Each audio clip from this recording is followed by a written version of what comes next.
What if the institutions designed to help us understand the human psyche are actually afraid of them?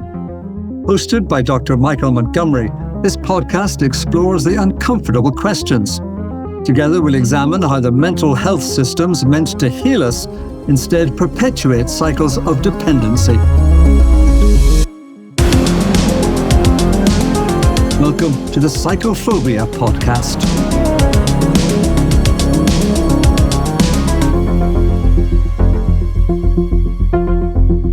How are you, first of all? I'm good. Yeah. I'm here in Maui. It's a beautiful day. You're not surrounded by snow like we are then? No. You're lucky. No. All right, so I'm going to ask you a question. Okay, you ready? Okay. What does this mean to you?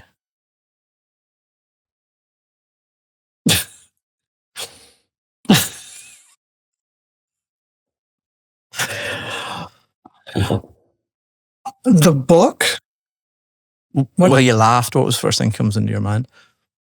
It was such a profound impact on my early 20s. That's why I laughed. It changed the course of my life when I read it. And I stumbled on it accidentally. I was traveling around Europe. I was in Rome.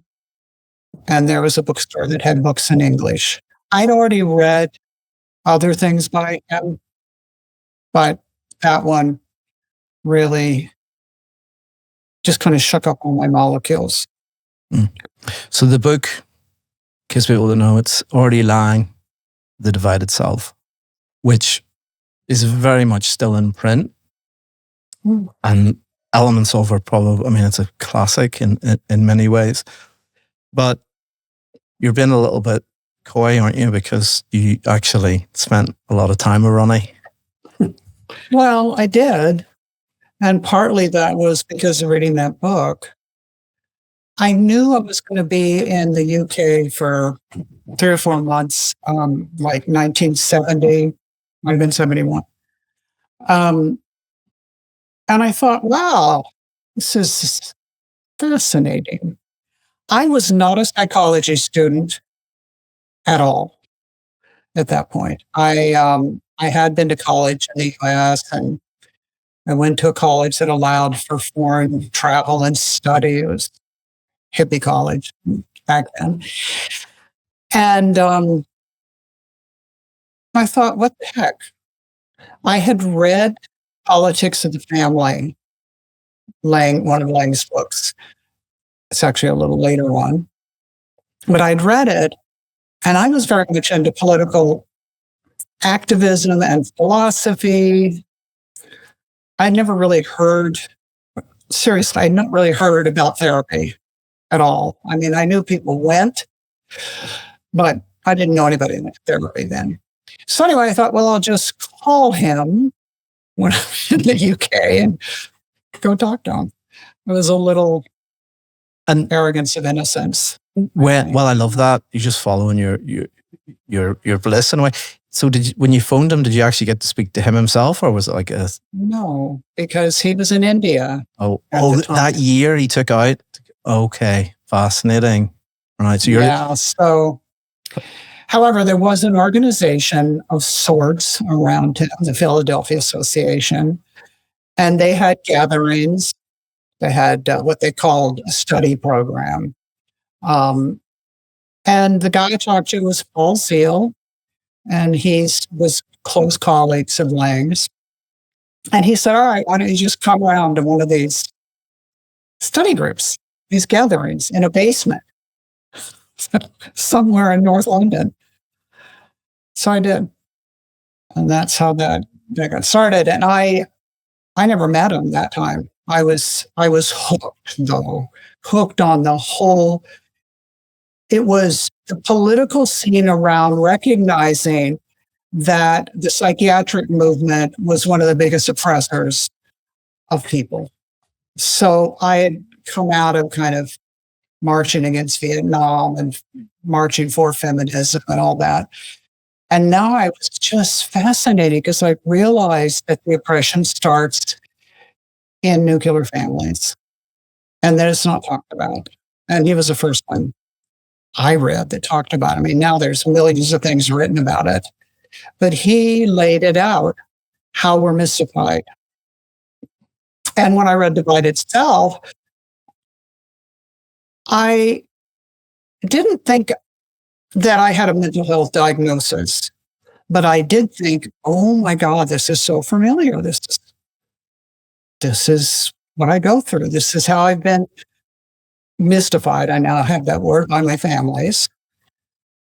And then I started going to these study groups, and they were just fascinating that I was done. I went back to America, back to my college for a bit, and then arranged to do everything else in London. So then I moved back to London and spent the 70s, and then Laing was back.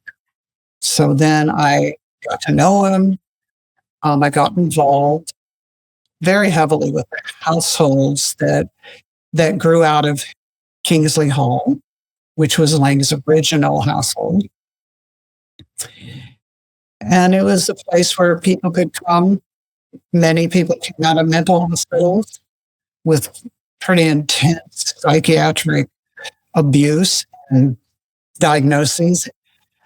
And then some of us, like me, sort of stumbled into it from originally more of this yearning for truth about who am I? And also, and I say this carefully, a misguided belief that I could help other people. So then I thought, I can help these poor disadvantaged people. That's a whole other story. I got disavowed of that arrogance. That was one of the outcomes of being there. But I was mostly driven by my own confusion and depression. I mean, real, pretty serious depression. Thank God my parents weren't paying attention, or I'd been locked up. So that's how I landed there. So we've got to wait. Pause here. We've got about 3 hours worth now to talk about. So I should say I'm going to work from the front, work backwards. I think I only got disavowed of that delusion until you took me through a Breathwork experience. And I had a transformative experience in how I relate to what I am doing and who I am and who the other person was. But I think we'll get into that on the second half. So that's really profound. So it was like a mix of somebody you thought was potentially a knowledge holder, and then it sort of dovetailed into where you were in your own experience and your own life. So when you actually met him, he had finished the year in India. Because I've read what he wrote about himself when he was in India, and he categorized himself in quite a significant way. He referred to himself as an arahant, which would indicate in traditional Buddhist categorization, it would mean he's at a significant level. That's certainly what he believed that he was. So did you ever talk to anyone about what he was like before and after?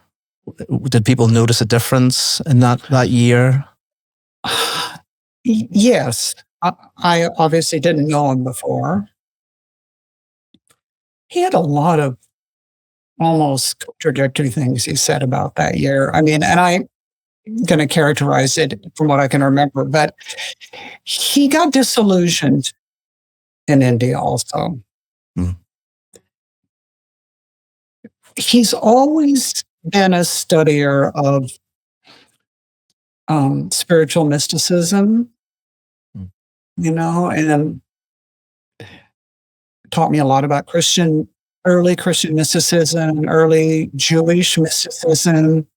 In fact, Freud was a student of, and he was very enamored with a variety of religions that came out of India. And but he, from this is pretty simplistic. I'm not the expert on what Laing got out of India, but what I heard him say is that the everyday person in India just wasn't very enlightened. And he kind of had this idea they were going to be. And he felt there was just as much mysticism in the families and gaslighting as there anywhere else. And that was one of his biggest focuses. So that was his bit of his disillusionment.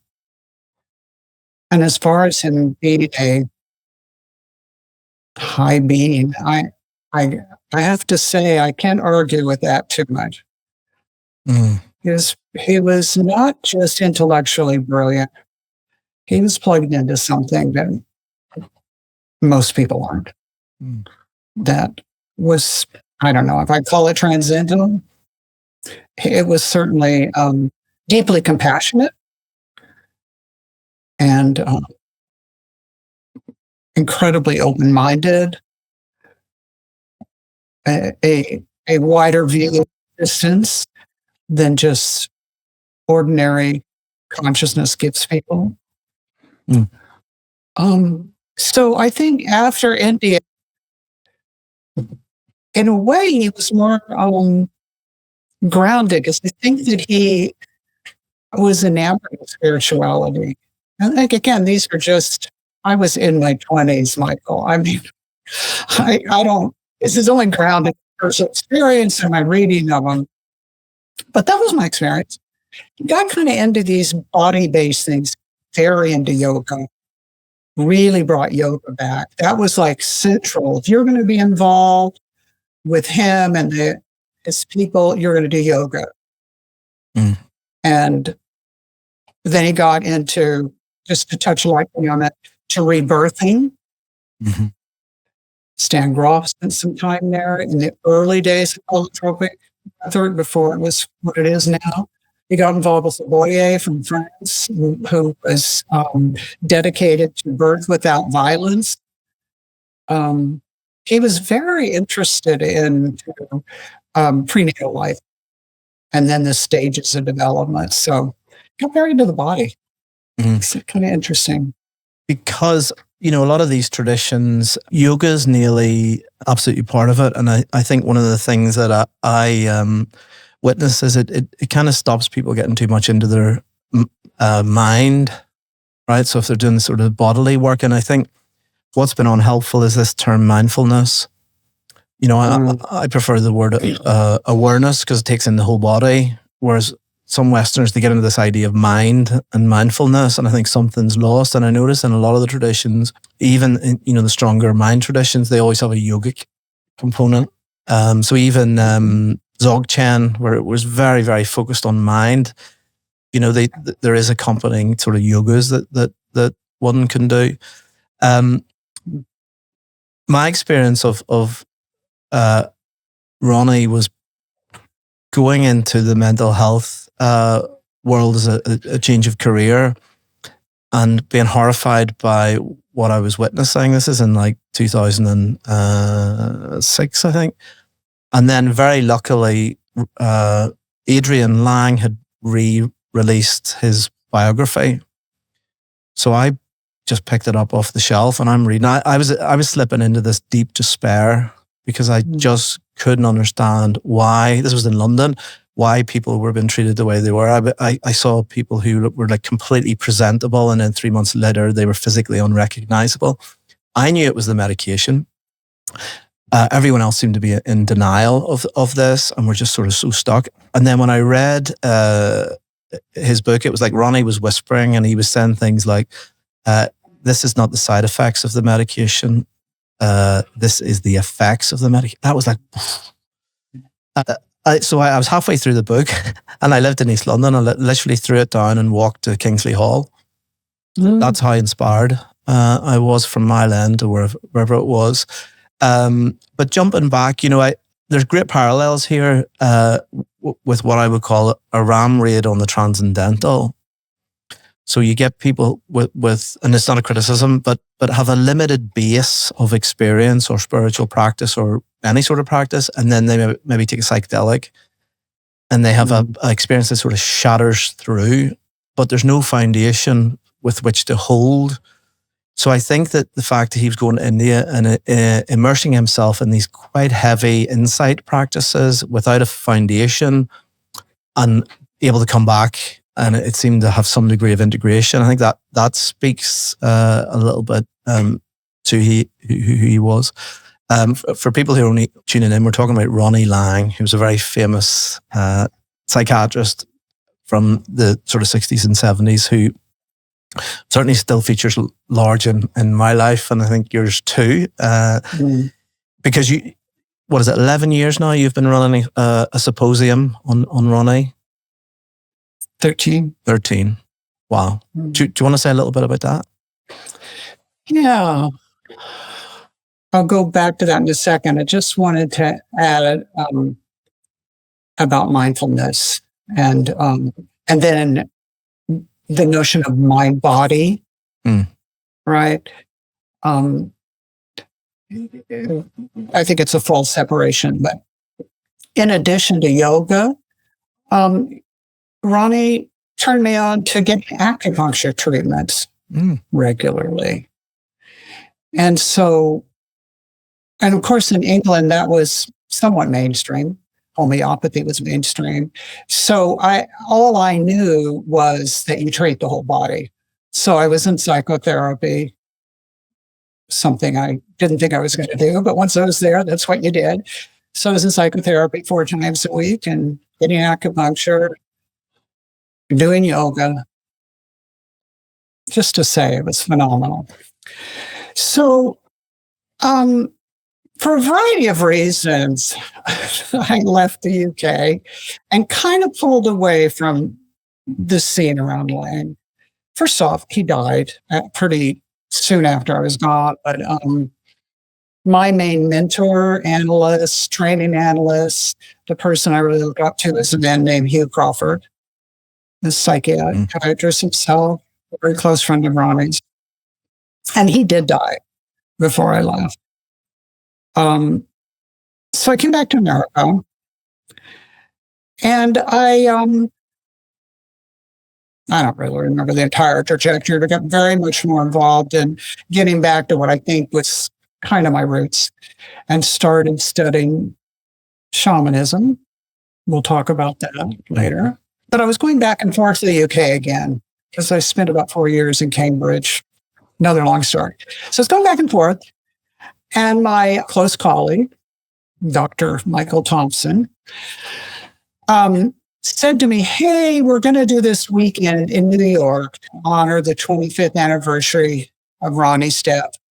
And we're inviting everybody who used to be involved with him or still involved with him. Why don't you come?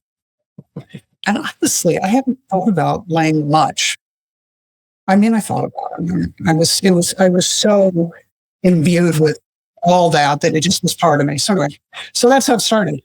We did a weekend, and a lot of people I hadn't seen in years that I'd been in households with, that I've been in training programs with, and all that. It was phenomenal. You could just feel the spirit of Laing back. This was a weekend symposium, people delivering papers, but it was like a love fest. And I think that's precisely because those were the two sides of Laing, sort of deep, compassionate love and understanding, and high intellect. And Michael invited Fritjof Capra, who had been a colleague of Laing's, that I'd never met because they kind of parallel lives, but I was obsessed with the Tao of Physics, his main book. So from that weekend, I felt like I said this awakening of, oh my God, we have got to bring this knowledge that people need to understand. Ronnie Laing has this profound impact on the mental health in psychiatry. And I will add that when I came back to America, I went to work at psychiatric hospitals for a while and became a therapist. And I was really intent on changing the system. You know how well that goes. But I had a little success. But anyway, that was started. And then I said to Michael, we need to bring body body-based practices into this. This is all talking heads. And Ronnie was as much about performative and body-based and rebirthing and traveling and altered states of consciousness as he was about theoretical, philosophical, and psychological supporting principles. So that's when I said, first off, we're going to bring it to East Coast, to Esalen, where Ronnie had been in his early days. And I'm going to do a full day of breathwork practices. And my sole intention for that was to help practitioners understand that you could go in and out of altered states. You can understand altered states from an experiential place in order to essentially be a better therapist and to understand extreme states of consciousness. That may have been more information wanted, but that's what happened. And we did it for 10 years or whatever at Esalen. Now, but it's still more. So I need to unpack. I need to unpack a lot because it was so much. So let's speak to the symposium. So it's still going. I've been now it's 3, so it's going to be my 4th year. Yeah. Absolutely incredible bunch of people. But your breathworks that we'll get into, it's nearly a whole day event, isn't it? So it's for 13 years, it's been a big part of people's experience. But before we get to that, let's go back to the body mind. So I'm fascinated by this because I hear a lot of people using the word somatic, and they're using the word somatic like talking therapists aren't necessarily working in the somatic. But for me, when I think back to Freud started off in the somatic. That was the presentation. So if you said, what are a couple of the characteristics of the most complex people you see, a somatic presentation would always be there at the top, which means there's always a conversation about the relationship or the lack of relationship with one's body. Mm-hmm. So, but you're taking that a stage further by actually getting people to totally focus on perhaps movement and then the breath works. Where do you think it's going wrong? If you do think it's going wrong in terms of, you made the comment about Michael and it's very heady and talking. Where do you think the disconnect is? Because I don't experience that when I'm with somebody. I feel I'm working with the totality and the body is very much in there. Yeah, I actually don't think Michael, and certainly not you, but others don't experience a disconnect either. Yet, the vast majority of what we're grinding out as therapists, and I don't disparage the field, but really does focus on more of a cognitive, take maybe an emotional connection to the cognitive. And sometimes now we're even doing dialectical cognitive behavioral therapy, which brings in some spiritual.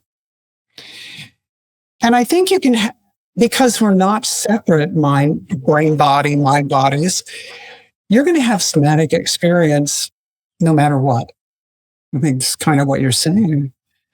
I just think it's important to bring in these more body-based practices to, even if all you're going to do is talk therapy, but as a practitioner, it will enrich and deepen how you relate to people. I'm not saying you have to do a dance session in the middle of, but that would be great. or a yoga session. But, Laing essentially said that. He said, you gotta do all this stuff. And I think that what I've noticed at these seminars, and I'm so thrilled you started coming, Michael. Thanks. Just to say, I could talk a lot about you, which if you'd let me, I would, but you've been in a really important, particularly because you weren't with us in Laing, but you've totally embodied it. What I consider a profound ability to be with you. So at Esalen, what I noticed the first year, and it was a little risky because the format was all day, kind of Monday and Tuesday. It was like being at any conference. Very intelligent, well-run people were delivering papers. They were beautiful. And they were coming from a place of compassion and all that. And then we did the breath work. And what was noticed right away, what the participants were saying, was they were so much open to the theoretical after that, having experienced what this theory was about. So I've actually do the breath work earlier in the process now, but it still made the theoretical was so wonderful, and the community that was formed around sharing ideas was profound. And I will say, as much as I'm talking about Laing and body-based, it was an amazing experience to be around people for those 10 years who were talking from an embodied and intellectual place about ideas, theories, and figuring things out. I mean, I came back to America, and after 20 years, I was able to go back to London. That was the first time, and I saw some of my Laing friends, and we had a gathering, and I was blown away by the depth of intensity of the conversations at dinner that I hadn't experienced in a long time. And I think that's one of the things that we created with these symposiums. It's beautiful. There's definitely a sense of community. Mm-hmm. That's one of the greatest appeals, on top of all the smarts and the insights and the experience, just that sense of a beautiful community. You're like a thoroughbred. I'm trying to stop galloping because you get just so, I mean, I bow to your experience and your knowledge, but it's just so much to get into. So going back to the body and the somatic, so my experience has not always, but nearly always been, someone will come to a first session and they'll nearly say what the core issue is. So somebody could say, I was horrifically abused as a child. And I feel that one of my core functions is to help the person find the emotional equivalent to the intellectual understanding. And I see that movement as one that goes from a mind, like a cognitive appreciation of maybe what had happened, into a bodily. So it's like, yeah, I was horrifically abused as a child. That's session one. A year later, it's like, oh my God, the depth of the ramifications of that experience. And that could take a long time to go. But it's nearly like someone has an idea and they can hold it. But that movement, I think, from in sort of intellectual, cognitive into emotional is very somatic. And it's nearly showing in how they hold themselves in session and in group. Are you saying that that can be accelerated, do you think, through alternatives like movement, like breathworks, like, dare I say it, psychedelics, although I'm not recommending it, although we have talked about it a lot on this? Yes. Okay. I believe you can accelerate. So I'm riffing here, but a parallel, and this is just off the top of my head. So in meditative traditions, if you take, I'm not sure whether it's the same in Neo-Vedanta, but in sort of the Pali Canon Buddhism, they very much focused on the dhyanas, the higher states of consciousness. So you get a lot of meditators who are seeking great conditions so that they can go up into higher states. So they start off into a concentrated state and then an absorbed state and then carry on. But the actual higher states are not necessary for insight. So what they would need to do, if they could do it, what they do is they go up into a higher level, but then come down to do more reflective or insight practice. And I just drew a parallel there. So both are both are on stage 2. But are you saying that the movement and the breathworks basically goes up into higher levels that will support the level 2 work in a way that perhaps is faster? That could happen.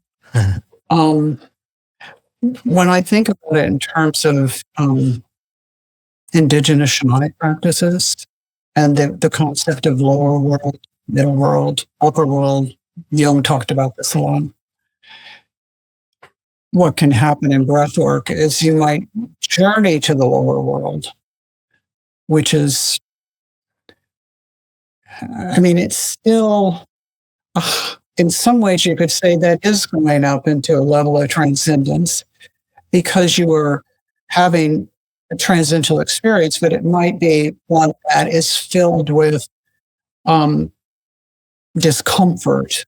And it might be reviewing your biography from a painful place.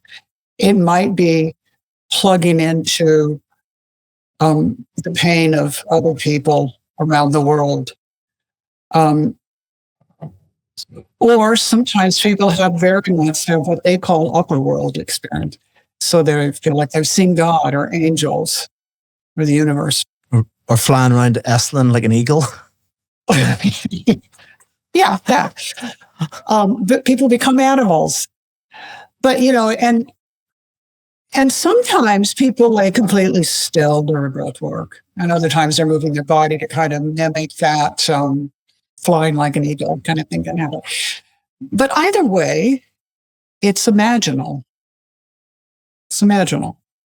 And I think the imaginal is an important thing to talk about.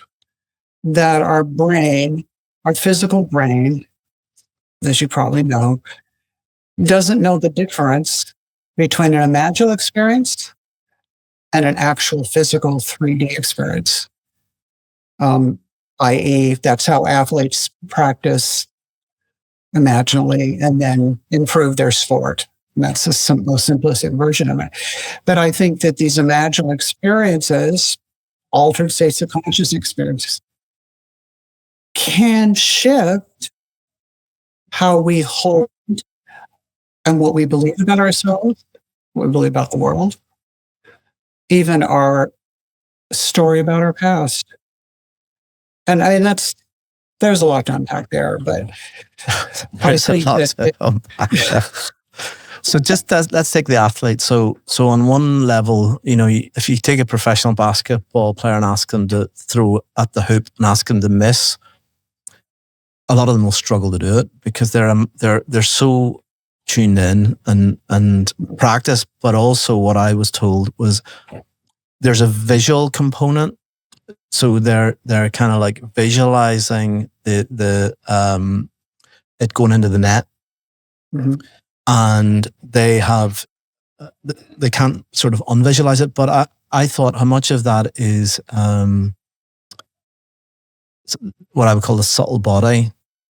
So it's like they're present, and the subtle body is their mind is totally present and embodied. The two have come together. So I'll diverge quickly. So it would be like somebody walking across a high bridge that everyone knows is structurally solid, but they get sort of a quarter way across and then they panic, the fear.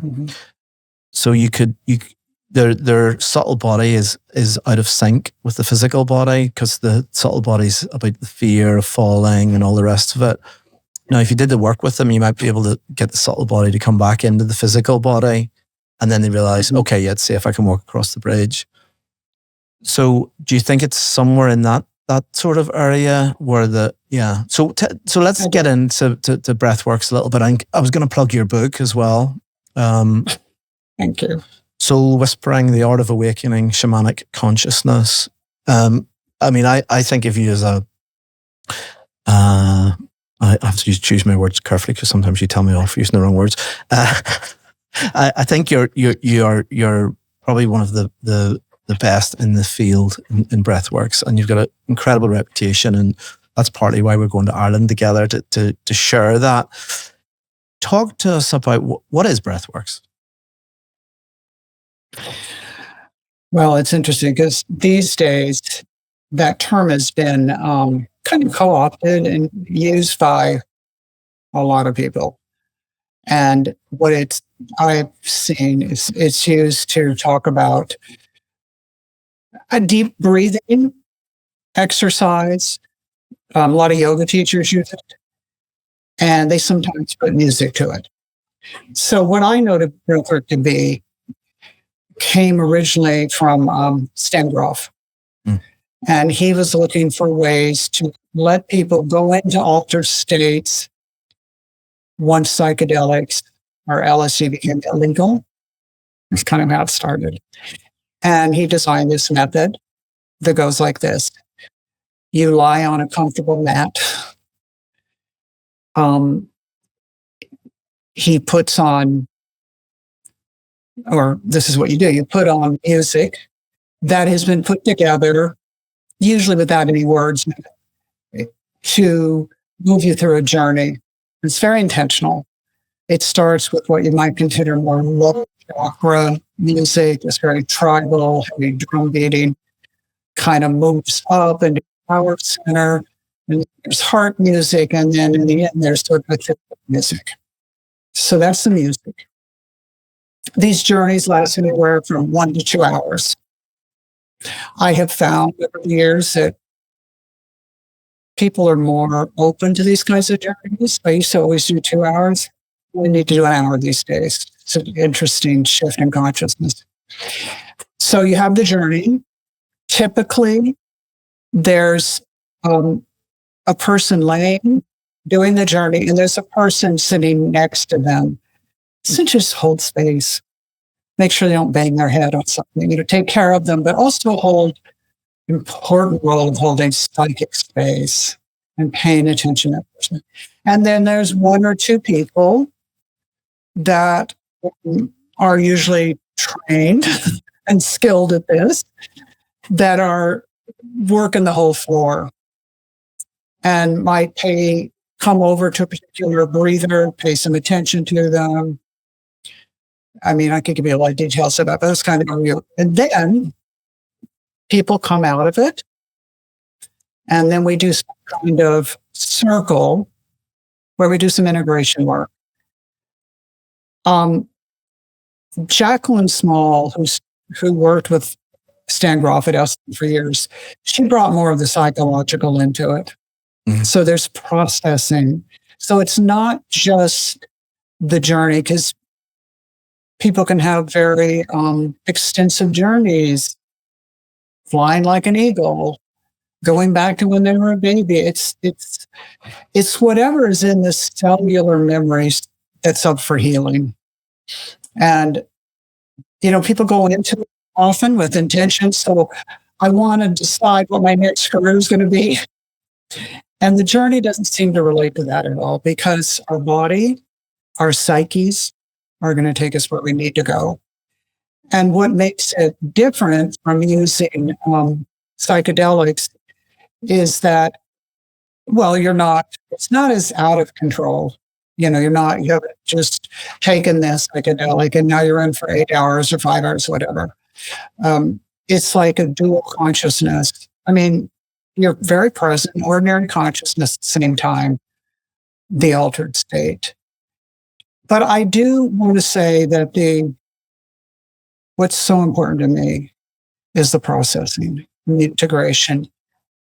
And I would extend that further to say, that it can be a starting point to more long-term work in therapy with someone who can work with you and the material and so forth. So I'm not a big believer in just doing it for the insights, because if we don't integrate the insights, it does some good. I mean, I know people that have profound healing from one psychedelic journey. It's just not what I do. Mm-hmm. And I believe we're hardwired for these. We don't really need the substances. Let's come back to that. That's a big point. So that was a great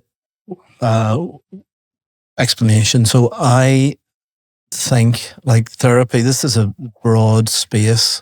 So there seems to be more and more people saying they're offering breathworks, and it's different from Grof's approach and it has value. It's just different. So the other reason I really wanted, there's a lot of very traumatized people in Northern Ireland. In my naivety, I grew up there. I had no idea. So I went back and I did a trauma workshop, and in my naivety, I just hadn't worked out that all that, I knew my own trauma, but I hadn't realized that the history is living and breathing. So I'm standing in Ibiza, and with this people associated with charity, and I've got a person on this side who's talking to, they're a child of someone who started the provisional IRA, and then on the other side I've got someone who was a policeman. It's peacemaking at its best. It would be like somebody from the IDF standing in the same party as somebody from Hamas, and they both are aware of each other and they know what's happened in the past and they're trying to reconcile. But extreme experience of loss and death and all the rest. So I really wanted to gift them you, because I think you really, really do it well. But going back, my experience at Esalen was I was in the famous hot tub, and someone said to me, "Oh, you should definitely do the breathworks. It's like taking 5 doses of ayahuasca." And I just burst out laughing. I just thought this was the most ridiculous thing that I'd ever heard. So I entered it as a complete skeptic. And I don't know if you remember, but I said, this is pretty skeptical. About 5 minutes in, I was off, and I had a journey.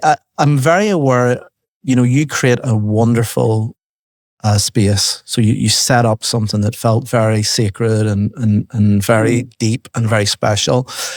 Usually I would run from that because, drums and stuff is like, this isn't really my bag. But I let myself drop into it, and I kind of went on a journey, and I got a teaching that, as I said before, changed how I saw myself and what I thought my role was in the world in terms of therapy. But in terms of integration, I don't know whether I said this to you. I spent a year reading up about some of the things I'd experienced. So I had this sort of like initiation from what it felt like an initiation from an indigenous tribe from Esalen. And I was very embarrassed about it because it sounded like such a cliche, but I ended up, part of my integration was this natural propensity to read up about the history of, and it was nearly like, not that I was told to do so, but it felt I had to. It came up as part of that integration, and it gave a real roundedness to it. So as you say, it wasn't just like this big experience, because it wasn't for me, it was a huge experience, but it was like a year of trying to make sense of that in small ways and in big ways. What sense do you make of that? Do you how much of that was suggestion? How much of it was unconscious? How would you categorize it? Your experience? Yeah. Or your desire to follow it up for a year? No. My experience, the sense of it was like, so I've done it a few times since, and it felt like I was chasing the dragon. It felt, that's a good point. It felt like I'd been given an experience that had a beginning, a middle, and an end, and it was like, I'm sure I could do other stuff, right? And I could go, but it was like it was so profound that anything after it was great. It was useful. I accessed things, but it didn't have that same sort of completeness. But going back, how much of it was suggestion? Because you were playing music that sort of matched what I was kind of experiencing and seeing. So there was tribal sounds and music, and I should say it's very loud. It's just like quite intense. It's a juxtaposition between sort of this sacred space, and it's like, but it's actually, it's sensory wise, it's quite full on. Yeah, I think the role of the music, first off, is to get you out of your ordinary cognitive mind. And that music is, or the use of it, the way it's put together, is well researched based on how it hits us in different parts of our body. What I've seen over the years is that people will experience, you can have 10 people or 20 people in the room, they're going to experience things differently. One person's going to say, oh, that piece, what was it? That changed everything. For somebody else, because I think it hits the place in your body and your psyche, and it's important not to separate them. That's up for healing. Where there's something to explore. So that's one thing about the media. Yes, there's a lot of artificial suggestion. I mean, you're going to drop acid or ayahuasca, and there's always a setting. Yes, because we're humans. We need ritual. We need ceremony. We need containers to, I believe, give us the freedom to open up. And I've done this thousands of times with at least hundreds of people. And I've done the breathwork experience myself many times. Never the same. It's never what I expect. My journeys are wildly different. Of course, the first time I did it is very memorable. It was initiatory. It's just kind of how it is. And the fact that you spent a year kind of working that for yourself is brilliant. I mean, I wish everybody would do that. I certainly encourage people to continue to follow up. I like people to lead the integration processing circle time with a nugget of, what does this mean about your life? Well, how does this apply?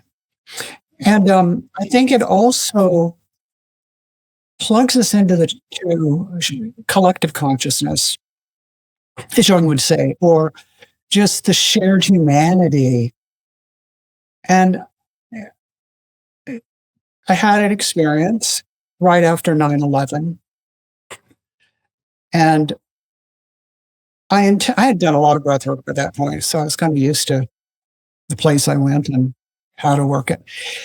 But I remember intentionally almost asking my psyche to help me understand how someone could be like Hitler or bin Laden, beyond the kind of obvious stuff I could think of. And my psyche complied and took me to almost like I felt like you'd embodied. At that time, it was bin Laden. It could have been Hitler. And I could see, I'm as capable of that kind of great vindictive harm as anyone is. And that was interesting enough. But I think the more profound piece was when I had the wherewithal to ask myself in all that altered state in that journey, where in my life am I already being callous, unthinking, selfish, causing harm, any harm? And that took me to a place that was really hard to look at. Because while I'm not out doing mass murder, my psyche gave me a vision of all the little tiny microaggressions, you might call them, micro harm that I'm doing. And it changed me. It set me on a path of understanding microaggressions, micro harm. So, I mean, I'm sharing that. Well, I don't know why I'm sharing it, but partly because you can use these kind of experiences to dig a little deeper, to really look at how is it in your life, rather than they're the bad people. I would never be like that. I'm good, self-righteous, whatever. It can cure self-righteousness. So I felt overwhelmed there with emotion when you were describing that, because I probably won't be able to put this into words, but I've had a very similar experience. I wouldn't use the word collective and I would use the interconnectedness of all things. And the experience I had was, and I don't mean this in an egotistical way, probably the opposite. I am responsible. So when I look out into the world and I see all this terrible stuff that I want to fix, actually, unless I do what you just said, it's not going to change. So rather than me look abroad about what's not right, it's like, what's right in front of my nose? What is the conflict? Where am I lacking in compassion and my responsiveness? What little, you used beautiful, these sort of microaggressions, right? So I see it in activism. You know, I see people who perhaps are very, very angry and they're screaming and shouting, but I don't feel, this isn't everyone. There are some folks I don't believe is coming from a place of love. It's coming from a place of perhaps hate. I think you can be very angry and rageful in a performative way, but it's coming from a place of love. You know, I want things to be different. But this idea that so I don't want to go too far into this, but there's this sense of absolutely, yeah, don't point the finger. Mm-hmm. Because actually there's 4 fingers pointing back at you, right? Focus on what you can do in your immediate.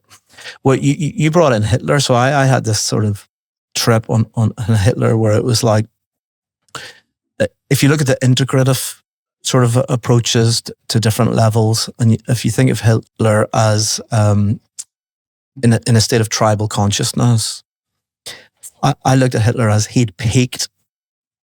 So what is the peak? If you were at the peak of that consciousness and that all I can see is the tribe, well, you're going to wipe out anything that gets in the way of weakening the tribe. It's like, and then I got into this levels where I couldn't unsee it. So if you take racism, so somebody points to someone as a racist. So if they have transcended their tribal consciousness and they're more in an expansive consciousness or a global consciousness, they can see that racism just doesn't fit into that. And they might have an aversion to someone who's a racist. But the next stage of consciousness is to bring them with you. Right? So I think there's a lot of people stuck. Right, so this isn't political, but it is political. When Hillary Clinton called the Trump supporters deplorables, I knew she was stuck on that stage. So she's transcended racism. She's sort of on a more global, progressive consciousness. But she was missing the point. You have to bring them with you. Because actually, and I've had this many times, you know, there are different types of tribal consciousness, and sometimes it can be ignorance. You know, people haven't actually had the exposure to the conversation. I'm thinking of a situation where someone was very homophobic, but they were allowed to have a conversation with a couple of gay men who basically unpacked that homophobia. And I was witness to this. It came from, you know, how they were raised, what they thought of the Bible, their ideas around sexuality, but they had the opportunity to shift their consciousness because they were able to have a difficult conversation. I think we and this is a bit of a rant, I think we are regressing into a more primitive state of mind where all good is here and all bad is over there. I think we need to get it into the space of having difficult, uncomfortable conversations, like the conversation that must have initially been difficult for those 2 men who were listening to someone saying, your existence is wrong. You're going to go to the hell or whatever because of what but when he was allowed to engage and they were able to hold that space, he transformed, his consciousness transformed. What do you think of that in terms of where we're at? Because I think we're going backwards a little bit. I agree. There's a polarization that's happening currently that I think it's kind of a backlash to a lot of things, but more importantly, it might be a stage in human evolution from the big picture. That very simple having a conversation with someone who you think is a they, it's profound. That's why reconciliation work is profound. That's why restorative justice is worked. And at the risk of sounding too reductionist, Oh boy, I'm going to tread on this lightly too. It is really true in my humble experience that we have more in common than we don't. And I have seen this, just like you described that situation. I've seen this in real time in safe containers, bringing people together who are from opposite ends of whatever. And maybe the shift isn't dramatic, but it's there. And then, if you allow me to drop it another realm, which is for people to be able to do the work to look and find inside of themselves their internalized racism, their internalized homophobia, for lack of a better word. I have done a lot of work with people in diverse groups and situations that are feeling marginalized, and then who do some of this kind of altered state of conscious work, whether it's breath work or psychedelics, or it's, dare I say, the Hoffman process, who come to this realization that their anger at the other that's suppressing them is a reflection of their internal state as well. I want to be very clear here. I am not suggesting that racism and oppression isn't real, and it is. It's just another way, as you're saying, we do the work ourselves.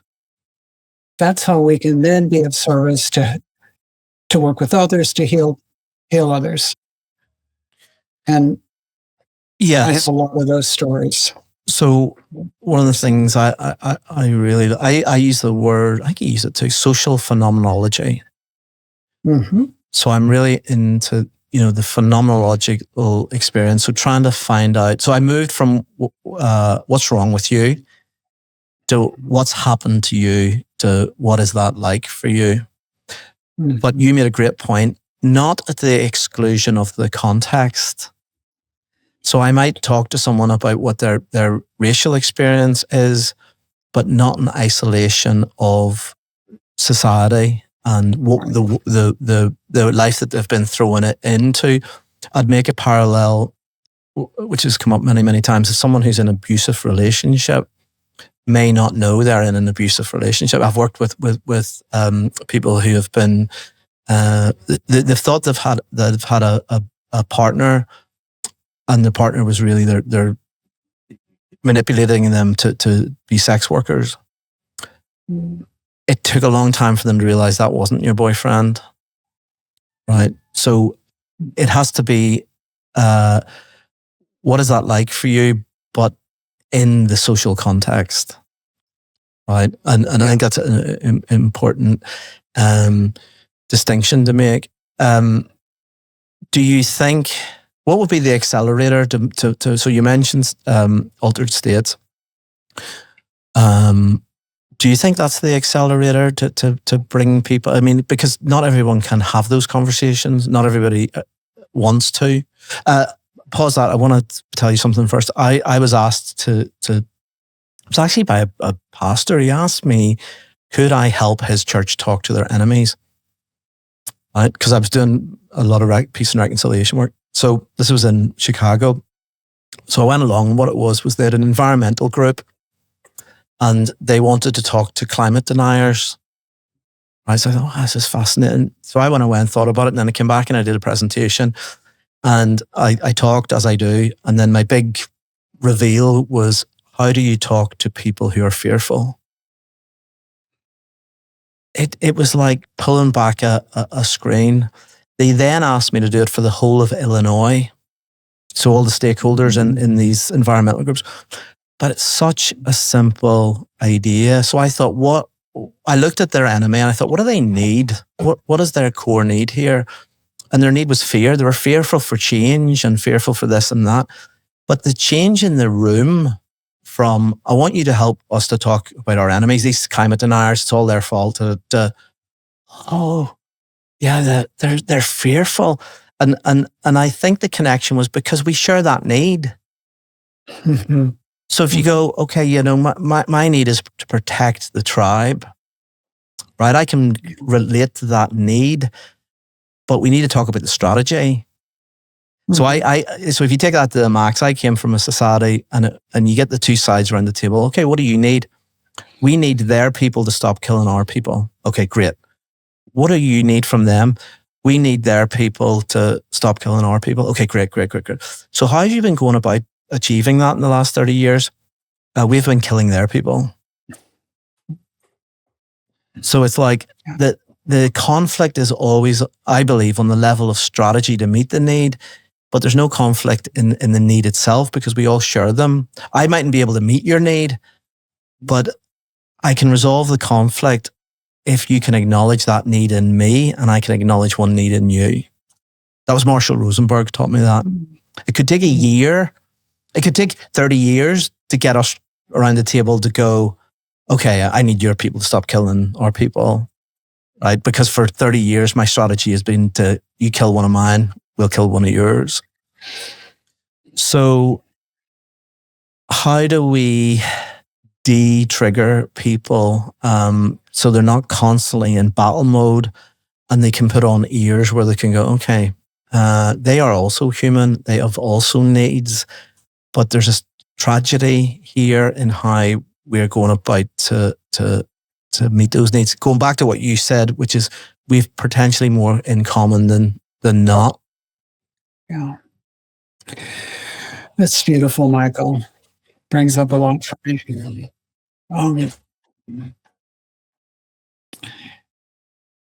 And you're having them both at the table, both sides, and they're saying what they're saying. I think there has to be a period of having them not at the table, right? And each side of the equation being given the opportunity container to do their own personal healing. What's the fear? Fear is very much at the bottom, and it's acknowledged. I mean, it's beautiful just acknowledging that it is profound, that it's covered up with anger, or it's covered up with defeat, sadness, hurt. That fear, it's our limbic system. You walk through the forest, you see a stick on the ground and you think it's a snake. We're just, so helping people unwire mentally, emotionally, physically, from fear does not create a world where things aren't scary. It doesn't create a world where everything is okay. It creates resilience. And it's a good thing when you're walking through the forest that you look at a stick and think it might be a snake so that you can assess. It's certainly better than being a snake and you think, oh, it's just a stick, I'll pick it up. That's what a 2-year-old would do. So I think one of the fundamental psychological problems is we're trained out of healthy fear. We're trained out of healthy fear. We're gaslit out of it. And we're taught to go to anger because it's more functional. You can do something here. Or sadness, because then you can collapse. So that's profound. The fear piece, profound. Imagine if a politician came on the news and went, I'm really fearful. Are you? Where are we going here? I think that, I don't want to get too technical, but you mentioned about the same room. If you take the Northern Ireland peace process, a lot of it was proximity. So you came to the peace talks, but one group in one room and another group in another room, and before you could get them in. I think similar things happen in Qatar with Russia and Ukraine. Right. The only issue with that is that it's wide open to manipulation, because I could go into your room and go, oh, Nita said that she'd be willing to do this. Would you be willing to do X? And they go, yeah. So I go into you and go, yeah. Hey, there. So there's a little bit of an ethical component to it, but again, a lot of this is just me free associating. I'm thinking of couples. Going back a long time when I've seen couples, and I'm witnessing two people who want the same thing. They want the same. They both have the same needs, but they've fallen out on the level of strategy to meet the needs. And what's preventing them move is both are hurt. So someone needs to make a move, but neither will do it because he hurt me or she hurt me or they hurt me to the point where I'm not going to make the move. And I always say, people might say, well, why should I make the move? I always say, because you're the one who's aware. Mm-hmm. You're hurting and you know that if you say this, you could diffuse it. Well, why should I? Because you're aware that you could do it. I'm sorry, but you're the one who can see it. And because you can see it, you're kind of responsible.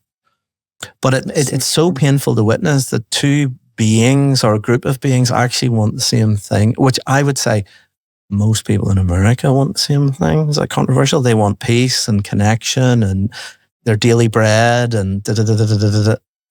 But it's just got into this this current state where everyone is everyone's a climate denier or whatever pejorative they want to use. But underneath it, I think you're pointing to what would happen if we got below the strategy and just talked about what we need. Which I'm going to make a plug here. So in 2027, I think I'm going to do the Encounter 2027, which was to bring 5 Democrats and 5 Republicans to Belfast. Yes. For an encounter group that would be filmed and just say it went well, then take the video back to America and ask people to have viewing groups where they invite people who are from a different political side, and then they watch the encounter group of what happened when these people met and connected. So, so you sound enthusiastic. So you up for helping me with that? Oh, I definitely. Yes. You touched on something really important. There's the fear that I think we're trained out of, but I think we're also talking about unresolved pain and hurt. And the fear of sounding like a victim. You know, I've seen that in people. They don't want to be the one to say I'm hurt and make the move because then that makes me less than. I'm going to be the powerful one. So that hurts just festering so deeply. So I think there's something to be said for working with unresolved trauma, hurt, pain as a step. And generationally, not the current generation who's talks a lot about victim consciousness and all this. You know, I think back, I listen to people sometimes talk and they would have no idea of what I've experienced in terms of discrimination as an young Irish guy in England, been spat at, called a paddy. You know, because it's deemed in America, you have these categories, right? In when I was growing up, you didn't think of yourself as white. You thought of yourself as a second-class citizen to the English because they'd colonized Ireland for hundreds of years. But at that time, you just sort of sucked it up, right? You there was nowhere really to talk about that. You know, they used to have in the 70s that no dogs, no blacks, no Irish. They used to put it on the bed and breakfast, the accommodation, right? But I'm fumbling this, but there's something in it when you were talking there of there's trauma and then there's trauma, right? And there's underneath whatever all that is, there is a level of unexpressed pain and suffering that is perhaps getting acted out in ways that are really, really unhelpful. But who's going to make the first move? You know, you go back to the couples. Who's going to say, you know, I'm really hurt, but I want to try and hold my hand out to see whether I can connect despite that hurt, despite the fact that I think perhaps you hurt me. I'm still going to try and put my hand out and see if we can come together.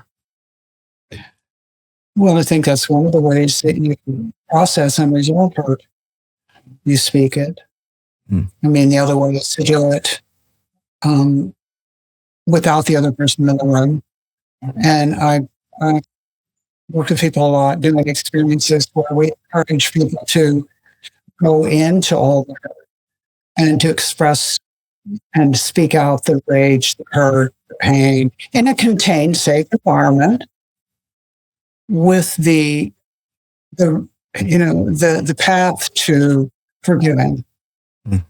You can't forgive what you haven't processed or admitted has hurt you. You can't forgive until you can be honest about and get some healing around it. What's hurt you. So because of the work done in Ireland and the area of forgiveness, I made a distinction between forgiveness and acceptance. Because what I felt I discovered was forgiveness is really messy and it's not necessarily linear. So I might forgive you today, but tomorrow I might wake up and not. Whereas acceptance as a starting point, I can't undo what was done. I can't give you back what I took from you, right? Or I can't give you what I didn't give you at the time. But we can work together to accept. That is a stage I think is really important before you get to the messiness of forgiveness. To me, spiritually, ultimately, forgiveness is the gold standard. If I really want to mess with a murderer, I go and see them in prison and tell them I forgive them. Mm-hmm. Right? It's like, well, yes, it can be slightly vindictive. No, but I mean, that's not the person. So I've witnessed this. It's not the person's intention. Right. That's not why they're doing it. But it can wreck the perpetrator because it's nearly worse to be forgiven because then they have to live with that. It's nearly easy to be hated for what I did than to be forgiven for it. It's like, whoa. That's totally true. I mean, that's the work of restorative justice in prisons, is you've got to let the perpetrator have their container for healing and the victim have their container for healing and then bring them together. Mm. Because it is really hard to hear, I forgive you for killing my son. And to mean it. And what I mean about forgiveness is closer to what you're talking about, acceptance. It's not about forgive and forget at all. It's like walking with it. Like what we're forgiving others for is that they're human. They did things out of unconscious, screwed up, whatever. We're forgiving for being human, not for the acts, not condoning the acts. And you don't have to be over it. Like you said, you might wake up tomorrow morning, I'm still pissed off about that. Because people can be sort of re-triggered back into it for whatever reason. The other thing I learned, I'm going to have to drop in her name and her book, but she started the Forgiveness Project, which was great. It was like a mix of restorative justice. Mm-hmm. But one of the things she taught me was forgiveness can come prematurely. Mm-hmm. So, and she made the example of perhaps where an atrocity has happened to say a Christian church, right? Mm-hmm. And because the Christian, we forgive, but it's actually premature. And actually, what might be more helpful is to get into the hurt and get much deeper into the acceptance of it.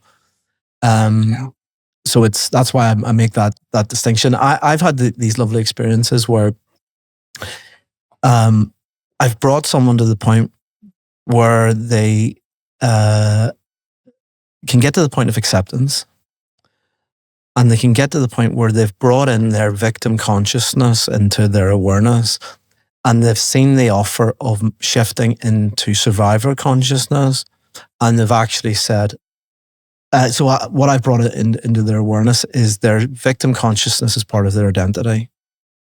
Mm-hmm. They wronged me, they hurt me, they did this. This is what else? How else could I live my life? Than this way because of what's been done. So they go through all this work, and then they realize, oh yeah, I can accept, I can see, I can see the potential of moving into survivor consciousness, but I don't want to. I want to stay with my...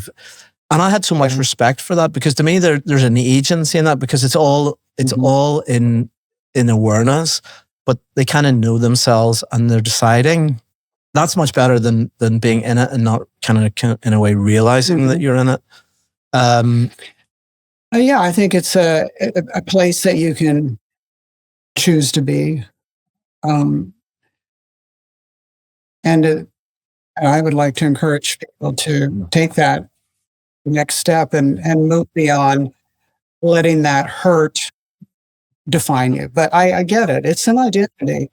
I used to work with adolescents and that were ending up in psychiatric hospitals. So they were pretty, been acting out and whatever. And I would say to them,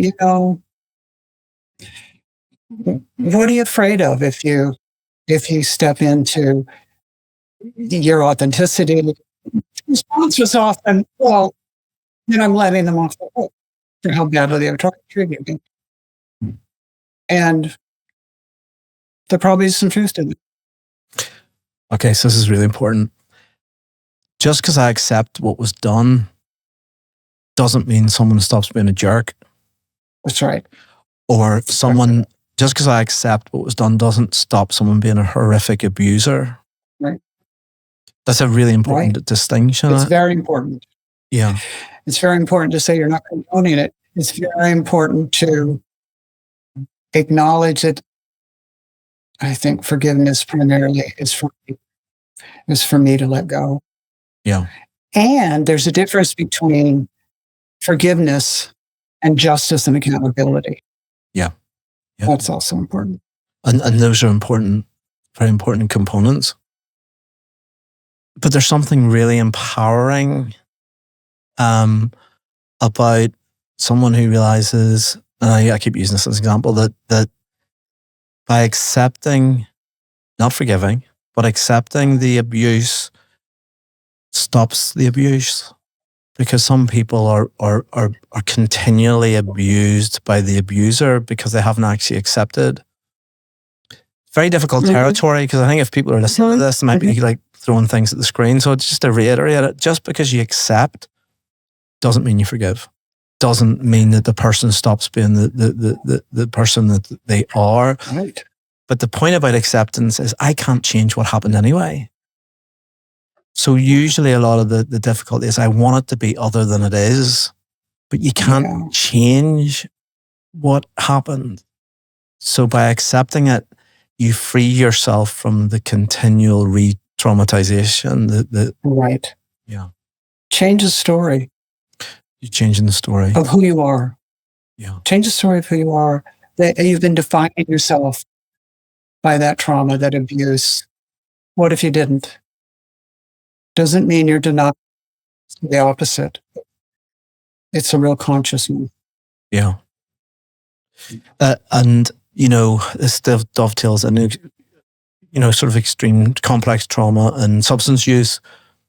And, so when I've been working in groups, I haven't really talked about substance use. I've just focused on the complex trauma. But for some people, they quickly realize that the substance use was self-medication. Mm-hmm. But the problem with some of the substances is, so if you take alcohol, I realized that alcohol preserves a wound. Mm-hmm. So you're pouring it in and it stops it. It kind of stops it, but in that moment, but it preserves it.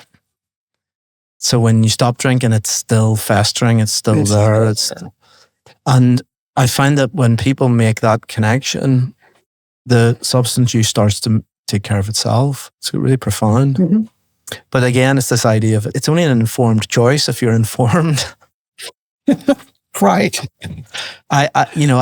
Some people have not made the connection between the substance use and the trauma, so they can't make that informed decision. Or well, right. There's a problem in our culture. Yeah, my father beat me and abused me and was an alcoholic. What else could I have done? would be a narrative. But then someone else who's lived a very different life with different choices might also say, my father was abusive and what else could I have done? So it's back to, it's not so much what happened, but then how we choose to deal with what happened. Mm-hmm. So going back to, you'd mentioned breathworks, and you felt that, I'm paraphrasing here, that perhaps that you don't need mind-altering substances, because breathworks can do a lot of the same thing. But you took a big sigh there, we're in a space where psychedelics have really come back in a big way. I just published The Good, the Bad and the Ugly on sort of ketamine therapy. So I can see a lot of the really exciting bits, but I'm also one of those people who, when it goes really badly, you come and see, people who've had major psychotic breaks when they've been doing ayahuasca or LSD or whatever it is. But it really is, and I don't know what it's like in Hawaii, but certainly in Massachusetts, it is huge. And the desire to go on ceremonies, the desire to use it recreationally. I have a colleague who talks about, for some people, it's like taking a chainsaw to the psyche. Some of these people are doing this work with no integration or support, or they're just blasting. What are your thoughts on that? What has your experience been? It's so complicated, isn't it? What people want, what they say, what they do. I think it's all, if I might say this, it is a desire for a different kind of consciousness. The world's so hungry for spirituality and for a higher form of love and connection. We live in a culture that, in America, certainly a lot of the world, where we're looking for quick fixes. We're looking for something outside ourselves, due to ourselves, that's going to make something happen. Whether that's love, sex, drugs, psychedelics. So it's complicated. I mean, I personally spent a lot of years working in the addiction field. And so I wanted something that didn't involve substances that I could bring into the addiction treatment center. Good, yeah. And to work with people. And it was so powerful for people. We're doing altered states work who are recovering from addiction, as you might imagine. And there's been some powerful work done with Austin, Albuquerque, with addicts. I don't disparage that at all. It's just personally, I don't do it. It can go wrong. It can go really wrong. Well, you made the point that a lot of these drugs have a lock-in. Even MDMA, LSD, you're locked into the experience. Have you seen Waves and War, about the special forces who go and take ayahuasca and aubergine? No. Yeah, that's it's on Netflix. Film? It's a film, and part of the footage is in Stanford. They did like a controlled experiment. So you see these folk, and they're being interviewed, and there's a deadness in their eyes. There's one guy, they left the room and the camera was still rolling, and he was holding his head, and he was talking about these headaches he's been having for 10 years. As soon as he said it, I knew it was somatic. So he went to Mexico with the troops and had this experience. Then they show you them on camera, and the deadness in the eyes is gone. His headache went. No surprise. Yeah. But it was profound. The problem is set and setting.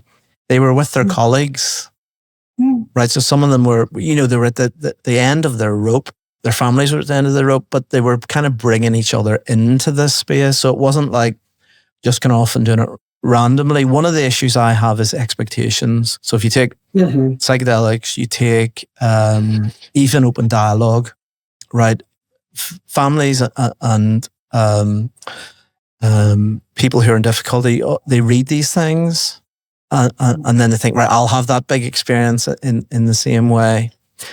That's problematic, I think, because they're entering into it with a desire for something that may not be mightn't be their turn to have that big experience, because perhaps they're not at that point, right? A bit like, I've seen people I've seen people fly around Esalen like an eagle, and then I've seen people these experiences don't have anything near. Groff might have said they were blocked. I think that's a bit unfair, but people are at different stages, but that's not really factored in when people say, 79% of people can get off psychiatric meds if they do, or, PTSD is eradicated. For some people, they can have that big experience, but I don't think they're in the majority. Yeah, I agree. I think people are going to do what they're drawn to do, and seeking relief from pain and suffering. And sort of at times it's a misunderstanding. It's almost like, I hear this a lot from addicts, recovering addicts, that in addition to some real suffering, and listen, Gabor Mate talks about this. Nobody, we're working residential treatment. Every single person who's ended up in a residential treatment for drug abuse have childhood trauma. It's not accidental. Okay. So, the relief from that is what people are seeking. And I've had so many people in recovery saying, it was just a mistake to use drugs. Now, psychedelics will snap people out of that in a beautiful way. And I think it's, that's what it takes to recognize that ordinary life is boring and has suffering, as the Buddhists would say. So people tend to beat themselves up if they're suffering. There must be something wrong with me. I'm not happy. No, everyone suffers. And let's attend to the suffering. I'm trying to mask it because you think on top of the suffering, you're wrong for suffering. Does that make sense? No, it totally does. I remember I was in my early 20s and I read The Road Less Traveled by M. Scott Peck, and the first line in it was "Life is suffering."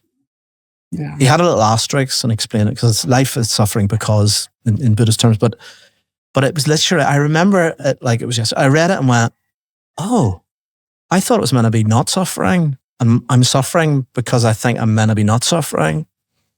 And when I leant into the fact is life is suffering, it was like, oh, wow. That was just such a simple shift. Such a relief. So I talked to people about, Freud talked about moving from a neurotic misery to everyday misery. So I talk to people about like, come and join me in existential hell, in the sense that, you're mediating the existential givens and the challenge of everyday existence through a lens of exaggerated psychosis, depression, anxiety, right? Come join us without that. And we still have to deal with loss, with politics, with the grind, but we're not doing it through those lenses or indeed substances. So many people, they understandably turn to the substance to self-medicate, but there's a period where it shifts where the substance is now the primary problem, right? And it's incredible when people take a break and they watch their anxiety, their psychosis, their thing just drop down because the substance has actually been exasperating it. That's very powerful kind of to witness. Mm-hmm. I mean, we could talk for hours about addiction and detoxing off the substances. And once you're detoxed off the substance, you're at ground zero for having to look at your pain and trauma. And you said something a minute ago about looking through the lens of suffering should disappear, however you put it. But we also tend to meet our lives with coping strategies we developed when we were 3, 4, and 5 years old. Yeah. To survive in our families. And getting people to really grow themselves up with love and compassion and take responsibility, which you talked about at the beginning of this. It is so liberating, but you're going to give up the, I don't know, for lack of better words, just the emotional child in you that's trying to run the show. That in itself is kind of addictive. Yep. Again, I'm riffing off what you said. You know, there's a lovely story. Sharon Salzberg was with the Dalai Lama and a bunch of other people. I think it was 1990. And she asked the Dalai Lama, you know, what are your thoughts on self-hatred? And the way it was told to me, there was a bit of a kerfuffle and there was like a lot of mumbling back and forward. And people thought it was perhaps a translation issue that the Dalai Lama didn't understand. And what sort of came out of it was the Tibetans didn't really have a concept of self-hatred. Wow. And what I learned from that, which I think is very fundamental, a lot of Buddhist teachers coming from Tibet, they began teaching with the basic assumption that people were starting from a basic sense of okayness. Wow. So if I'm sitting with a basic sense of okayness, I still have to deal with suffering and life, but I have a degree of positive emotion and embodiment and awareness. And then so a lot of these teachers had to go back and rethink. They had to come up with teachings that brought the average Westerner back into their body, back towards a sense of being and presence. And then you have to do the work that makes sense of the suffering, that, you know, life is suffering because of our attachment, you know, this type of thing. The other thing, and this is a side, but I wanted to throw it in anyway, the other thing that I witness is badly taught in the West is people are not taught the reintroduction of movement. So people meditate and they get some degree of peace and awareness. But then if they're on a meditation retreat and somebody's making noise over here in the corner, they get very agitated because they become attached to a state of mind that is aware without distraction. But if you can recognize awareness, distraction and movement can come back in because it's coming back in through the view of presence and awareness. So like the sky, the clouds come and go, but the blue sky is always there. And I think that there is an issue of spiritual materialism. Trungpa used to talk about it in the West.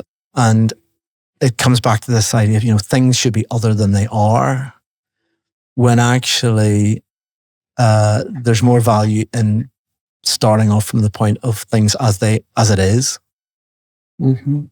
That was a bit of a side. I'm conscious of time. I wanted to before I ask you a little bit about you, I wanted to ask you about Hoffman. You mentioned it. Mm. Do you want to say a little bit what that is? Because you're a big wig in that, aren't you? You love my turn of face, big wig. It's not even politically correct, big wig. I don't know, but you're a significant person in the Hoffman organization, or you have been for many years. Is that fair to say? Yeah. It's a week-long spiritual personal growth retreat that has the tagline of "We're serious about change," and the beginning of the week really focuses very much on a deep dive into connecting back to the child you were. There's experiences, guided visualizations, some cathartic work. Go back, look at where you develop what we call patterns or coping strategies for life as a 5-year-old that aren't serving you anymore. Allow you to really, look at the family of origin, where you fit in, where you didn't fit in, what, and also in a cultural context. And then to move into a place of kind of burying it, letting it go because you're able to really express those hurts we were talking about, expressing the hurts, and at the same time, connecting to self-love. So I was fascinated what you were saying about the Tibetans not having that self-hatred and that things should be other than they are, because that's the first few days of the process. Getting past that, getting past this is life. Let's come from places of self-love, self-possession, resilience, and then, you got to deal with life. And so there's a lot of work on the origins, but also then, the same time, connecting to this core of who you are, that there is an aspect of each of us that isn't covered over with strategies and patterns and all that. It's really solid, and it's you, and it's always been there. So we give people exercises to get to that. And, that we look at some really difficult aspects of being human, some of which we talked about, the tendency to be vindictive and self-righteous, how that comes from hurt. Let's really look at that hurt in order to move into a place of acceptance, as you would call it, compassion for the human condition. And people come, they spend 6 days and nights in a residential setting. They turn in their devices, so there's no connection to the outside world. I mean, it's not like they're locked in a room. Somebody needs to talk to the family member. I can help them do that. But basically, digital detox, which is profound. Sounds intense. And it's a very safe, and it's done in community. Groups of people that are all there, and it's for the same intention, bring in all kinds of different histories and cultures into one room. And what I've seen are people from all over the world. I've had people from every economic strata possible, from multi-billionaires to someone who's barely could pay for their own scholarship. And that's why I can say people are basically the same. And we just helped a group of people from China to start a Hoffman crossing to China. And they all came and trained from China, trained in America. And I kept hearing from other people like, well, they're going to have to change the process because the culture is different. And they even thought maybe they'd have to. At the end of the day, they're saying, no, we're all looking the same thing. Yeah, I lived and worked in Malaysia for about 4 years, and I've obviously many of the family constellations and culture and things were very alien to my own. But under that crust were the same needs, the same fears, the same desires. And that was a really powerful... It's powerful, isn't it? To experience. But the difficulty is, I think to have that experience, you need to get up close and personal. And we're in a culture that's McDonaldized and very fast and wants results. Because it's like, was it 7 days, 5 days? 6.5. How do you get that up close? Because it sounds like you do get up close and personal to do that work. How do you manage to cultivate that in such a short space of time? Well, there's groups in California, there's groups of 40 participants. In Canada and Connecticut, where we also have centers, there's only 24. But for every 8 people, there's a certified facilitator teacher who's gone through extensive training in working with people and holding space for people and allowing people to go into deep places. So while it is done in groups, there's the container of the whole group. Like if there's 40 people, there's going to be 5 facilitators there. but each facilitator also has a small group of 8 that we meet with via Zoom prior to the process. We offer all kinds of follow-up with people on the tube. But during the week, I'm paying a lot of attention and tracking these people and really supporting them. And it's highly structured. So the experiences and the exercise build on them to get to this place of integrating and letting, it's oversimplifying it, but kind of letting go of the past and integrating into what's my life going to be, not that I'm in a place of authenticity. And nobody comes out of there perfectly transformed. In fact, this is my personal bias.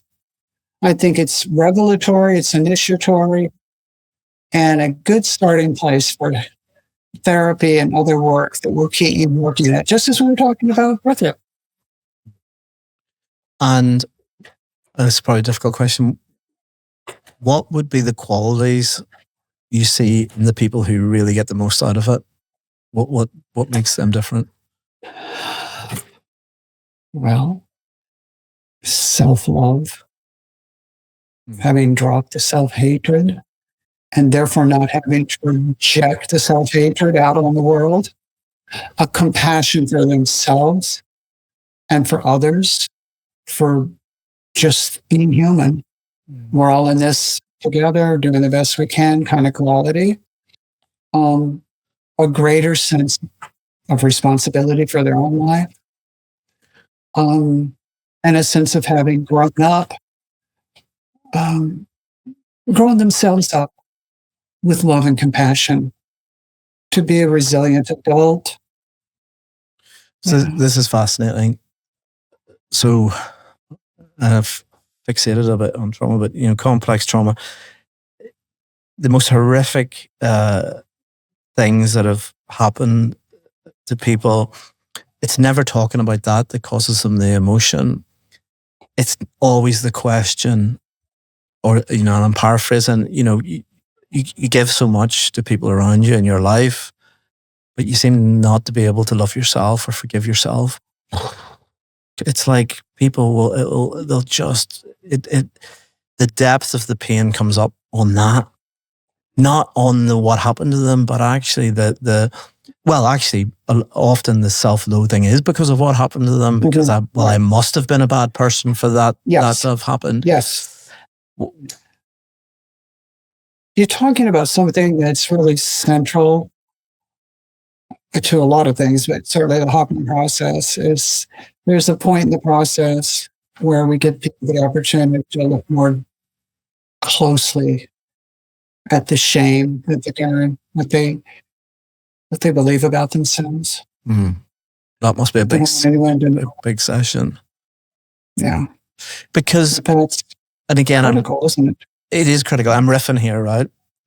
And I'm gendering it, but my experience of working with men particularly is very often they'll present, eventually they'll present with something horrific that's happened to them.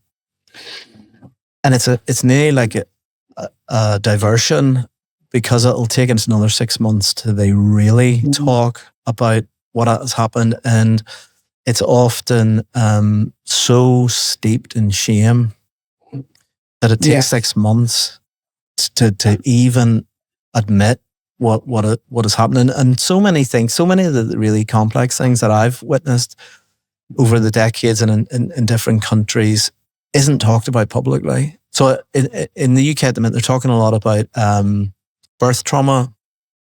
As a guy, I have witnessed so much medical trauma,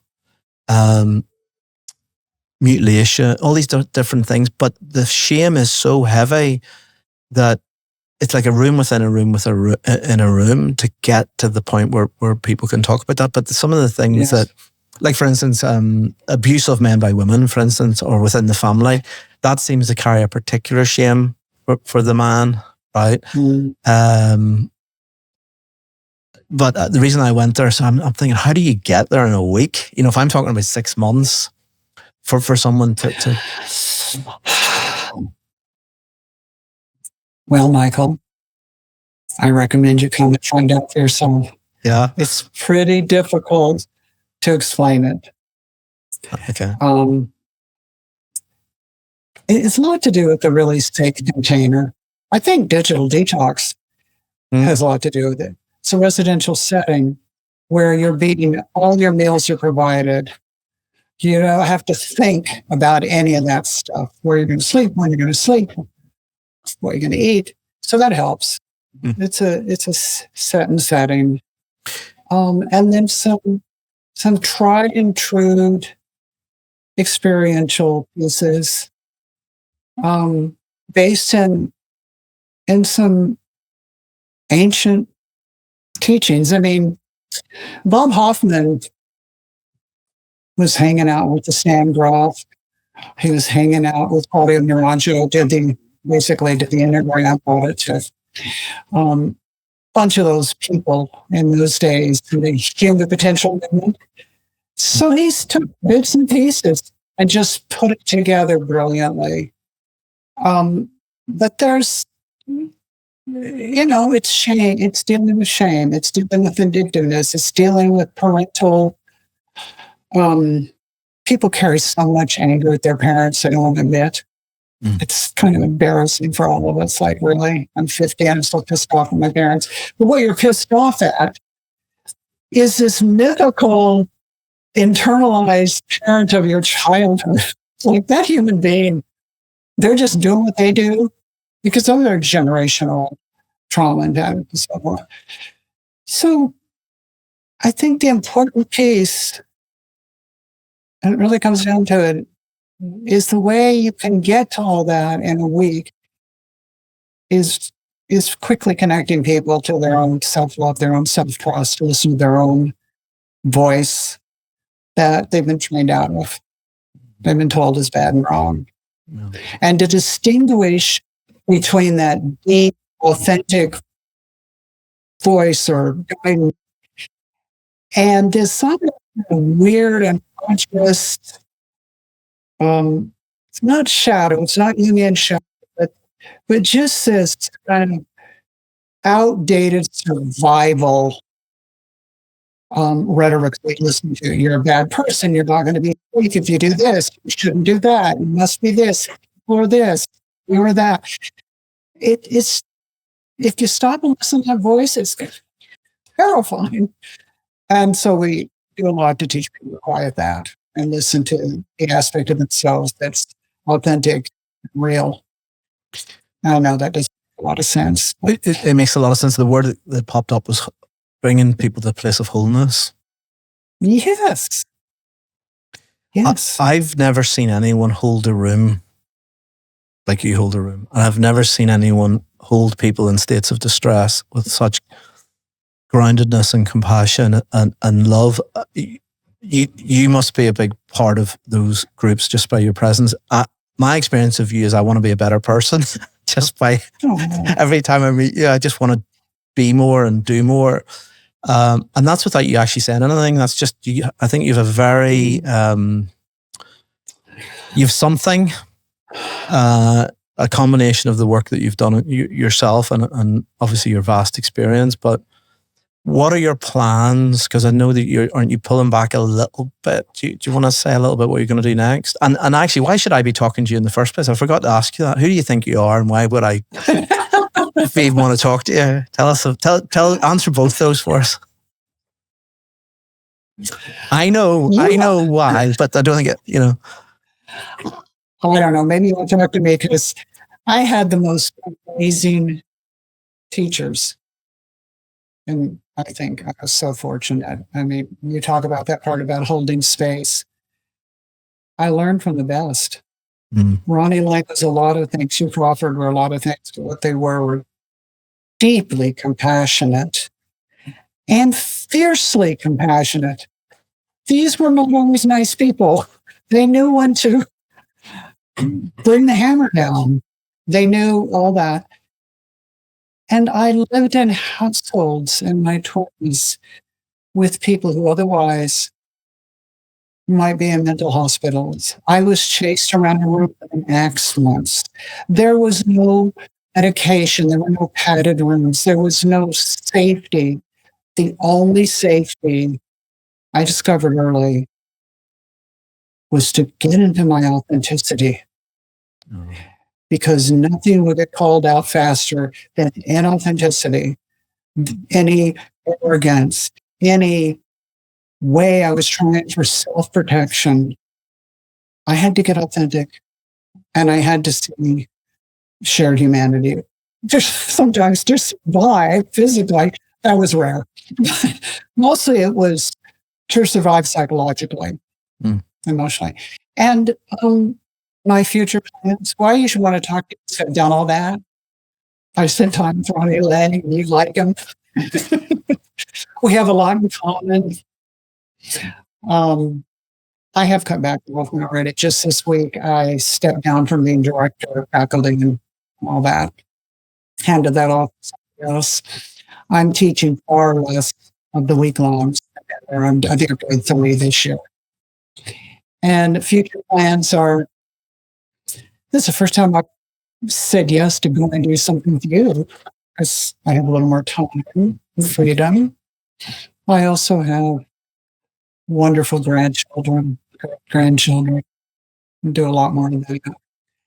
And I don't have a long-term plan anymore. Long-term now is, what am I doing next month? I think I'll do this. I'll go to Ireland. I'm going to go to Munich in May. Then I'm going to go be with my grandkids. This is great because I've got lots of plans for us. I'm drawing you in slowly to see whether you like it or not. You're the first. That's a lot. I mean, this, I don't need to sound like it. A lot of people ask me to do things, and honestly, for the most part, I just kind of done it. But there's something about, well, certainly the idea of reconciliation work and healing, that kind of trauma, that absolutely, that politically, and look at that, takes me back to what took me to Laing in the first place. Politics of the family, politics of experience. Yeah. I did have an epiphany doing the work in Ireland that I realized this is really peace and reconciliation. So I'd gone to it more with in the trauma focus, and I realized, wow, this is peace and reconciliation in action. So I'm glad. Yeah, I think it's going to be very different than, it's going to be broad in that sense. And just going back to one point you made, I think the other issue that I saw in the Western integration of Buddhism is they took a lot of the wrathful forms out. So we don't talk about the wrathful energy, how like Kali in the Hindu tradition, or the wrathful forms of deities. A lot of, not a lot of, but some teachers thought the Westerners would be confused, a bit like Yab Yum, when you see figure in union, that they may think it's just purely sexual when it represents something totally else. So I think there's something lost in this idea of, fierce compassion. We don't actually talk a lot about idiot compassion, which I see all the time. All the time. Right. That's about Hoffman. Yeah. I do.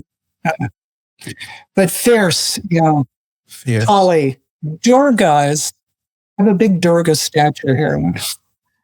She rides into town on a tiger and slays demons. Yeah. Demons that are inauthenticity and envy, and self-hatred. My understanding of Laing, he actually got into Kali a little bit, and then when he came back from India, he was told, you mustn't. There was like an aversion or something. We talked about it. Yeah, I learned a lot about Kali from him, and another guy that was around seeing was Francis Huxley.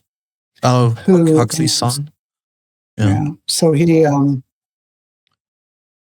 brought in a lot of the tribal shamanic experiences and the importance of that kind of fierce, wrathful ceremony and so forth. So it's part of the influence. Yeah. Okay, I'm very conscious of how much time I've taken up. What haven't I asked you that I should have asked you, do you think? Why would I want to talk to you?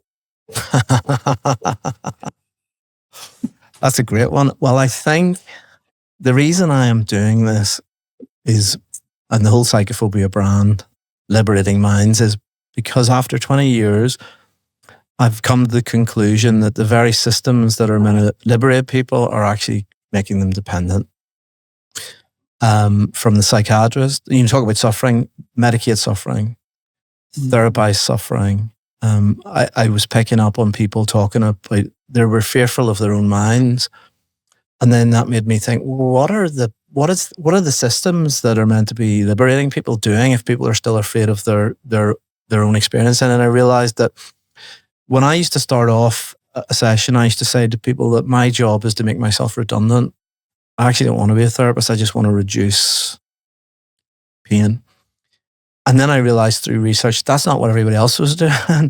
What a lot of other people were doing was making people feel comfortable and getting paid for it. Maybe that wasn't the conscious approach, but it certainly came out in research where people were making people comfortable. And my job is not to make people comfortable, but actually to help people face the pain that the symptoms is masking. So it was kind of revolutionary. And I thought, my brother said, don't swing a sword until you have enough room.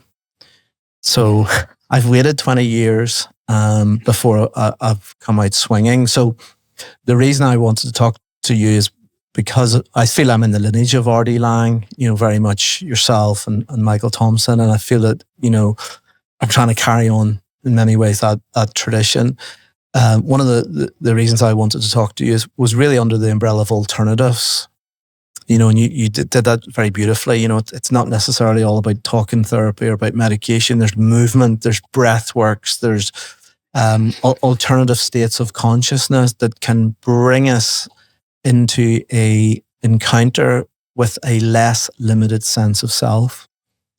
And that in itself can be liberating. So I'm very excited and honored that people like yourself are willing to take the plunge and talk, because I don't really know what I'm doing here at all, as you maybe saw the technology. But what I wanted to do was, we have talked many times and I thought, oh God, I would love to record this, because something comes up, not what I thought would come up. What the things that we talked about today, that wasn't really, I didn't set out to go there. I didn't know where it was going to go, but I felt it was really, really rich, and I'm learning all the time. So I'm going to have to integrate what we talked about. So if people watching can get a little bit of a flavor of that, I think that could be exciting. I did one on alcohol recently, and alcohol free, and I let someone who was struggling with alcohol watch it, and he just sent me this picture of an A4 sheet where he had all the bits, so it was trying to reach a wider audience than I could reach on a one-to-one or in a group or at a conference. So that was the motivation. That's beautiful. You said something that really made me smile. The part about if you're doing your job, you'll be out of a job. Yeah. You're not there to make people comfortable.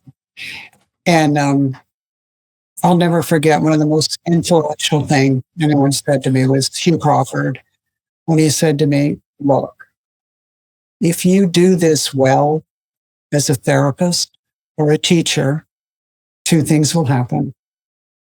Your students or your therapists will leave you. They'll leave you. They will do much better in the world than you do. And they will forget that they learned any of it from you. I like that. That's a sign. Yeah. And I'm all about that.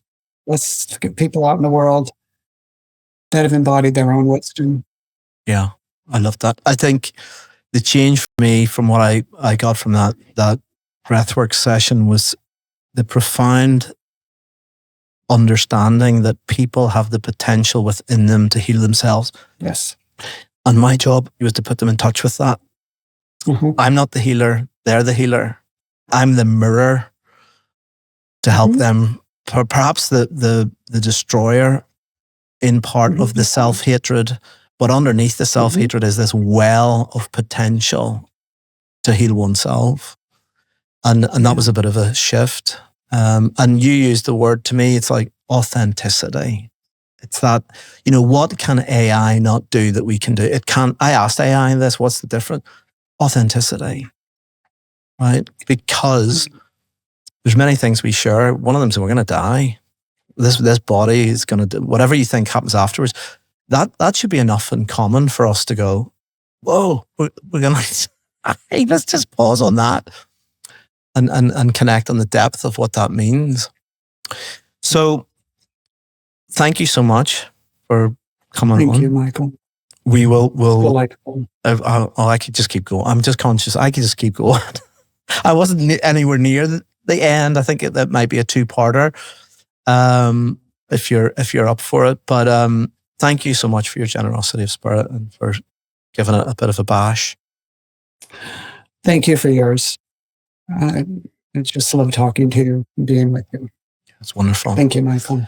And I will see you. Well, we'll chat. We need to catch up on what we're doing in April, but that's going to be exciting. It's going to be great. A lot of very excited people in Ireland about you coming. So yeah, and Coromila is a sort of a centre of peace and reconciliation. Yeah, I get their newsletters now. Yeah, it's wonderful. Yeah, the people are really. I'm so looking forward to it. They're the real deal up there. I so admire the work you do in the world. You make me want to be a better person.